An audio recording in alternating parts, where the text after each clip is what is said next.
Alright, welcome back to Drive Home Reviews is All Elite, taking a look at the Dynamite from Wednesday, September 14th, I believe, was the date. Continuing on my quest to be the lowest watched wrestling review show on YouTube. And so far, I am achieving that goal. So let that be a lesson to y'all, kids. Aim high. All right. Anyway, I'm tired. I didn't get home till late last night. I was naughty and went out to a movie on a school night. So I got home and watched Dynamite fairly. So I'm a little out of it right now. I thought it was a fairly average show, maybe a B plus show, honestly. Which, you got to kind of expect with them. They've got to be running out of gas just physically and emotionally. They have had a lot going on behind the scenes and everything else. So it's last week's show, they had really ratcheted everything up because I think they were really trying to disprove all of these rumors that were swirling around about them. And I think today we've settled back into a little bit more standard. Again, it wasn't a bad show by any means, just kind of average. So opened up with Jon Moxley versus Sammy Guevara. Decent match. I think young Sammy is one of the best up-and-coming talents in AEW, and I do believe in the statement that him, Jungle Boy, and Darby Allin, Britt Baker, that they are the pillars. They are going to be the future of that company. And Sammy has proven that time and time again. Love him or hate him. But I don't think he's quite ready for the main event. He's not ready to go up against someone like Moxley. All right, who is... Moxley's on another level. And after his monologue last week, he's even past that level. He's gone past, in my opinion, being one of the top guys in AEW to being one of the gods of AEW. He is, in my opinion, to AEW what Stone Cold and The Rock were to the WWF back in the day. And he's earned that position. That's not something that's been bestowed upon him. He's earned it. And Sammy just isn't quite ready for that level yet. I think he will be. I really think Sammy is going to be something really special as he gets older and matures and all that. But it was a very, what I'm saying is a very one-sided match. You knew Moxley was going to win this thing, and the match didn't ever really convince you otherwise. Even interference by Anna JAS and Ty Mella, which I've never gotten the story on why she changed her name. Other than she got married, so that may be something. But yeah, it was a pretty standard Moxley pseudo squash. Sammy put up a bit of offense and had some good moves in there, but no one was thinking that he was ever going to win that match. Okay opener, but for the semifinal round of a tournament to crown a new champion, I know why they didn't, but I think they should have gone with Darby. I think Darby is a little bit more intense than Sammy, and I think he could have given it a bit more of a, because with Darby, you always get the feeling that even if you know he's not going to win the match, he's going to, break himself in half trying, and you don't kind of get that from Sammy, but anyway, it was okay. Mox wins. So then out comes MJF, cuts a great promo on Mox, because he's MJF and promos are his thing. He is phenomenal. And then finally we kind of get this a little bit of an explanation of this faction or this stable that Stokely's been putting together over the next couple weeks, who helped him win the Casino Battle Royal with W. Morrissey, Lee Moriarty, the Guns, and All Ego Ethan Page, and Stokely goes on this long, rambling monologue that I don't think really explained much of anything. Essentially, from what I understand, they're a faction on retainer for MJF. They're not actually going to be a faction. They're only going to be a faction when MJF needs them. And the rest of the time, kind of like what the Pinnacle ended up being, but they didn't name it that. So, anyway, and then each one is going to have their own pursuits, Lee Moriarty's going after the Pure title. The Guns want the tag team titles. All Ego Ethan Page, who is by far the most over of any of these guys. When they got to him going on the road, people erupted. And I love All Ego Ethan Page. I actually think he is criminally underused. And I think they need to just let him be himself a bit more and give him more screen time, because he is really, really good and a cool guy. He has a toy vlog on YouTube, and it's awesome. I love it, and I wish they would just let him kind of be a little bit more himself on TV, and I think he'd get even more over than he is, but he was definitely over. But he wants the All Atlantic Championship. So there you go. Okay, two things about this group that kind of stunned me. First of all, W. Morrissey looked completely bored being out there. And I think that's because they're trying to have him be this stoic giant badass. And I just don't think that fits his character. I just don't think that fits him as a person. To me, from what little I know of him, I think he should be trying to be a little bit more in the Kevin Nash vein. And I know he's probably trying not to invite that comparison any more than it already is. But, I think he needs to adopt a little bit more of the, yeah, I'm big, I know I can kick your ass, so I don't need to worry about it kind of attitude. A little bit more swagger in his step. Because right now, him trying to look stoic and badass just has him looking bored. He can't pull that off the way Wardlow can. Because, yeah, he looked completely bored. The other thing is that, Stokely talked for a long time out there, and he was really trying to put this group over and everything. But the problem is that I don't think anyone's buying it. All right, for a faction to succeed, here's what needs to happen. Generally, and there are a few exceptions to this, you need two sets of combinations. One, you need a combination where everybody is kind of on the same level star power wise. You're thinking of things like the Four Horsemen as the prime example. They're all, while Ric Flair was the biggest star, they were all still kind of on par in terms of skill and drawing power. They were equals, even though Flair was the champion. Or you need a definite nucleus at the front of the group to be the front man and to say, this faction, I put this faction together for me, they're going to assist me, and then through that association you build bigger stars. And we see this has been the more popular model, and the most successful factions are the ones that have followed it. You look at Evolution. Triple H was the boss, and he was the biggest star, but Randy Orton and Batista, by association, became big stars. Jericho's now done it twice with the Inner Circle and the Jericho Appreciation Society. Both Sammy Guevara and Daniel Garcia have kind of risen up, and they're still on the rise.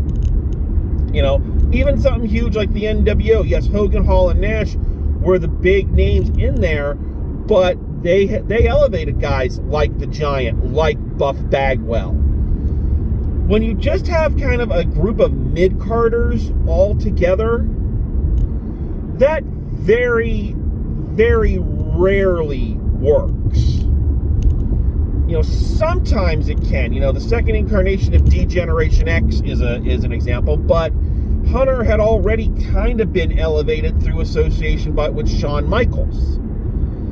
So, it's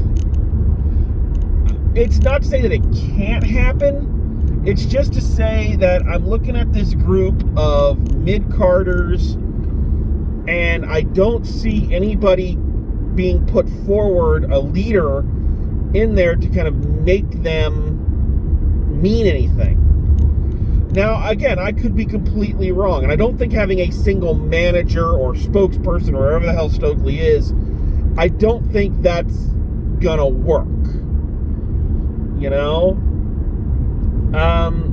I guess the closest, now that I think about the faction on retainer, I guess that would kind of go back to the old days of managers like the Heenan family or, Jimmy Hart's stable. Those guys were not a faction, but they were all managed by the same guy, so when they needed help, they had some other people to call on. So I guess that's kind of what we're going with here. So I guess that makes a bit more sense now that I think about it in those terms. But I don't know, and I could be wrong. I think guys like W. Morrissey and definitely Ethan Page have the potential to really break out if they let them. But right now, all I see is cannon fodder being lined up for the various champions to mow down. And I feel like that's a lot of time and effort. If not one of them is successful, it's a lot of time and effort for not a lot of payoff. So I'll see where it goes, but I'm not real hopeful. So yeah. Not going to talk about everything, talk about the main stuff. A great tag team match with the Lucha Brothers versus Swerve in Our Glory.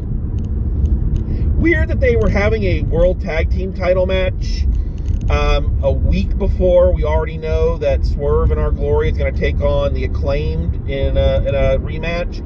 That the Acclaimed is most likely going to win because the fans want them to be champs, and I want them to be champs. And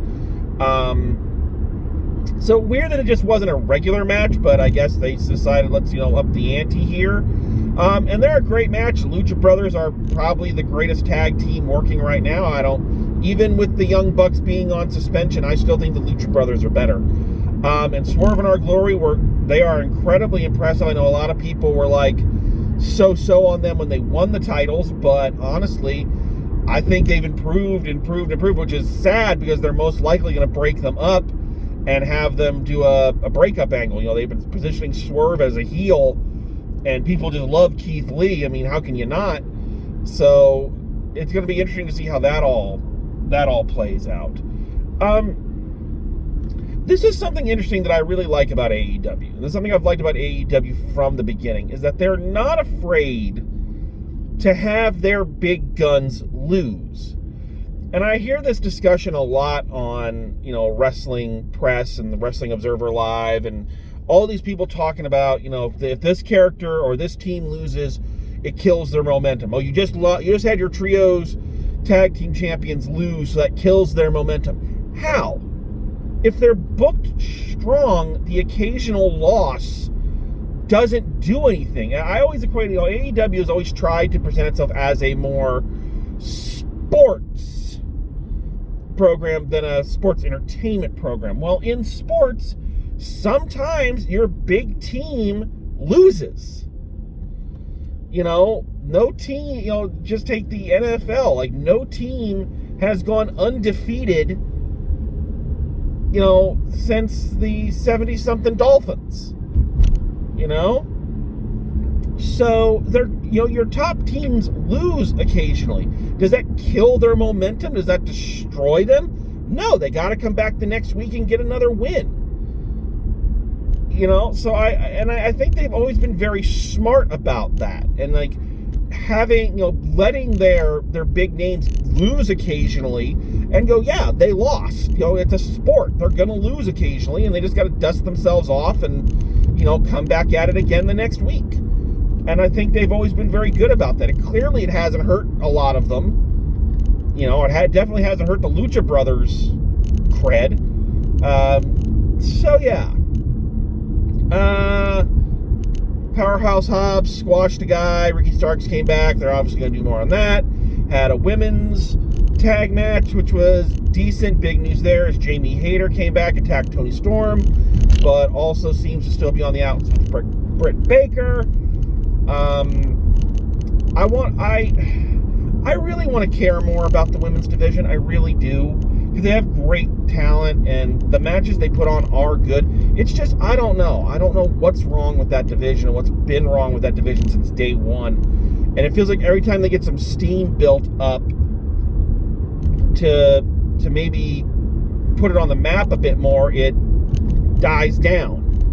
So I don't know. I don't know how to fix that. I really don't. And I want them to, because they got some great ladies in there. They got some great competitors, and they need to, they deserve better than what they're getting. So yeah, I don't know.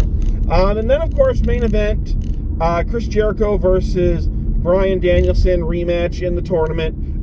This, I don't think I need to say it. Great match. I mean, really, do you need me to tell you that, that Bryan Danielson and Chris Jericho put on an amazing match? I don't think you do. So yeah, with Danielson coming out on top. So very interestingly, it's going to be Blackpool Combat Club versus Blackpool Combat Club. And I don't really know who's going to come out on top of that one. I really don't.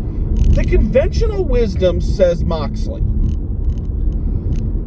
Especially after the big monologue he gave last week, and especially after this whole thing with him and MJF. So conventional wisdom says it's going to be him and MJF for the title at Full Gear, where MJF will no doubt win it. But here's the thing. We got a long time till Full Gear. We got like another month and a half, almost 2 months. So what are they going to do in the meantime? So it would not surprise me, actually, if Bryan Danielson got the nod and he won the world title, and meanwhile Moxley and MJF can feud in the intervening month and a half leading up to Full Gear, where MJF would take on Danielson and win. So I don't know, and I don't know which would be the better match. Danielson's great with everybody, but we know Moxley and MJF have good chemistry. So I don't know which would be the better match. I honestly can say I don't know who's going to win this match. My gut says go with Moxley, but if Danielson pulls it out, I'm not going to be surprised. So I won't be very surprised. I'll be a little surprised, but not like, I won't consider it a shock or anything. And I don't think it'll mess up any of their storylines. So that's my review of Impact from last, not Impact. I'm half asleep right now. Still got to get through a day of work. But yeah, that's my review for Dynamite. Impact. Wow. Maybe it's the W. Morrissey thing that's giving me Impact vibes. But anyway, so that's my take. That's my predictions. Like I say, about a B. I'd say about a B show. So yeah, not bad, not great. It'll be interesting to see what's going to happen as we're getting news that a lot of these suspensions are starting to be lifted. A lot of the backstage folk are starting to come back. I don't think it's going to be too long before the Bucks and Omega are back. I don't think, knock on wood, but we'll see what happens. That's all we can do. But in the meantime, their on-screen product is still as strong as ever. So that's what I hold on to. And just to kind of close out, I think I mentioned this last week. A lot of people were saying that, they with this backstage ruckus and all the drama. Oh, that was one other thing I needed to talk about. I'm glad I mentioned this. So they had Jungle Boy come out. He won a match with Jay Lethal, decent mid-card match. But I think they're in the process of trying to turn him away from the Jungle Boy persona. One of the many things that got overshadowed at the pay-per-view was that when he came out for his non-match with Christian, he was introduced as Jungle Boy Jack Perry, which is what JR has been calling him all along, and it feels like he's starting to take Jungle Boy more as a nickname and less as an identity, and starting to become Jack Perry. And I think that's a critical point in his evolution. I think if he's going to do that, he needs to start changing up his offense a little bit, moving a little bit away from the crowd-pleasing flips and dances and stuff, and kind of get back to his more, find some new offense in there. But then again, last night he came out as Jungle Boy again. So I don't know. But I hope he is. I hope he's starting to kind of mature past the Jungle Boy moniker, because that name's only going to get you so far. He reminds me very much of Owen Hart when he debuted with the New Foundation with his big baggy neon pants and all of that. I hope they don't ever turn him heel, but I think this feud with Christian and Luchasaurus, which is going to bring out an edge to him, is kind of what he needs to kind of mature and move to the next level. So anyway, so I'm glad I remembered that, but I forgot the point I was going to make, so it really wasn't important. So that's him. So that's Dynamite. Goddamn. Let's just wrap this up. Thank you for watching, or not. I'm done. I'm going inside to go to work. Have a good day. Drive safe. I'll see you at the arena. I got to work on that sign off. I'm sorry.